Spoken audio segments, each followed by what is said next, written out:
अस्सलाम वालेकुम जी, बिस्मिल्लाहि व अला बरकतिल्लाह। आज हम बनाएंगे बहुत ही मज़ेदार फ्राइड फ़िश। और उसके लिए हमने हाफ़ के जी फ़िश ली है, इस तरह से पीसीज में कट की हुई। और ये बोनलेस फ़िश है, इसमें कांटा नहीं है। और आप पैकेट वाली भी ले सकते हैं, और आप अपने जो भी सप्लायर है आपका फ़िश का, आप उसको भी कह सकते हैं, वो भी आपको बोनलेस फ़िश बना के दे देगा। वो थोड़ी सस्ती पड़ेगी हमें। हमने इसके अंदर एक एग ऐड किया, एक चुटकी हम इसके अंदर जो है वो, या हाफ़ टी स्पून हम इसके अंदर लहसुन का पाउडर, हाफ़ टी स्पून हम इसके अंदर अदरक का पाउडर, हाफ़ टी स्पून हम इसके अंदर प्याज का पाउडर ऐड करेंगे, और एक टीस्पून जो है वो भर के हम इसके अंदर जो है वो तिक्का मसाला ऐड कर देंगे। सारी चीज़ों को अच्छी तरह से मिक्स करके हम फ़िश को मैरिनेट करके तकरीबन 30 मिनट्स के लिए रख देंगे। जितना टाइम हम इसको मैरिनेट करके रखेंगे उतनी ही ज़्यादा अच्छी और उतनी ही क्रिस्पी फ़िश बनेगी हमारी। अब हमने जो है वो एक प्याली मैदे के अंदर 1 खाने का चम्मच कॉर्नफ्लोर मिलाया, अच्छी तरह से मिक्स करके हम फ़िश को इस तरह से कोट कर लेंगे।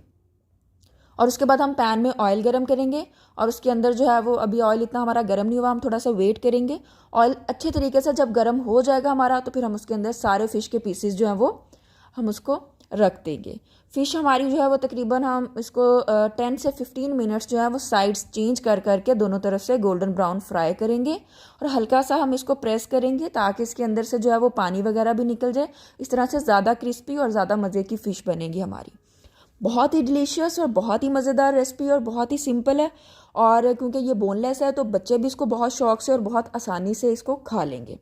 आप लोगों ने ये रेसिपी ज़रूर ट्राई करनी है, और पसंद आए तो लाइक शेयर और कमेंट भी ज़रूर करना है। साइड्स चेंज कर करके हम इसको दोनों तरफ से गोल्डन ब्राउन फ्राई करेंगे, और इसको तो हल्का सा प्रेस करेंगे ताकि इसका पानी रिमूव हो जाए। और उसके बाद जब अच्छी तरह से फ्राई हो जाए तो हम इसको सर्व कर देंगे।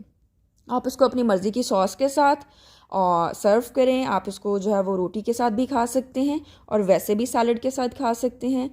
और आप लोगों को रेसिपी ज़रूर पसंद आएगी इंशाल्लाह। Thanks for watching. अल्लाह हाफिज़।